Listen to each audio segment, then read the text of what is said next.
Benedict Cumberbatch and Martin Freeman are the current faces of Sherlock Holmes and John Watson from the modern retelling of the Arthur Conan Doyle stories on BBC TV. They're both good actors and, unlike Will Ferrell, make movies that people actually want to see. At the end of season 2, Moriarty, the nemesis of Holmes, had destroyed Sherlock's reputation, causing everyone to distrust him. To free himself for the work of dismantling Moriarty's criminal enterprise, he faked his own death in front of his good friend Watson. He even told Watson that his life was all a lie. Friend to the end, Watson didn't want to believe Sherlock was dead and refused to distrust him, but couldn't deny what he thought he saw with his own eyes.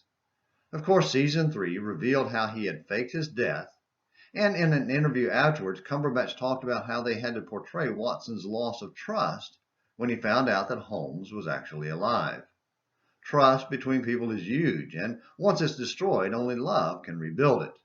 And if there was never any love, then trust may never be recreated. David's trust in God was instrumental in saving him from disaster on several occasions, though a few times God rescued him despite his failure to fully trust him. One incident stands out because his rescue from disaster was driven by a lack of trust. When David gave up and joined the Philistines, he not only was aligned with Israel's enemy, but risked having to go to battle against his own people. Yesterday, in 1 Samuel 28, we saw that Saul learned he was going to die in battle against the Philistines.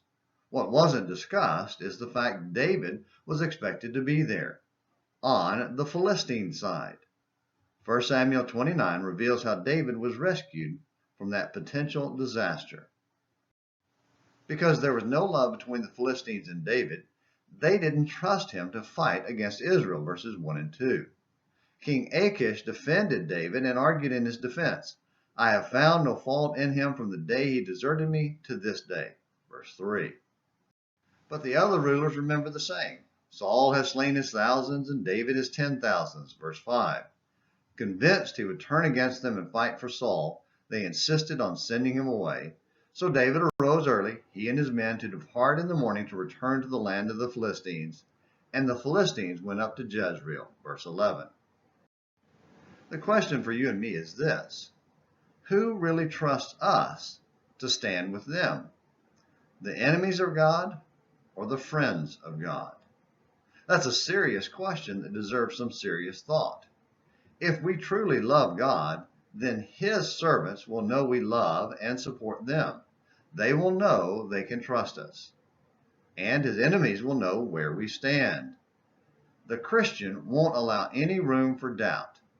As believers, we don't need to be siding with God's enemies any more than David needed to be in the Philistine camp. Well, thanks for watching today's Morning Minutes in the Bible.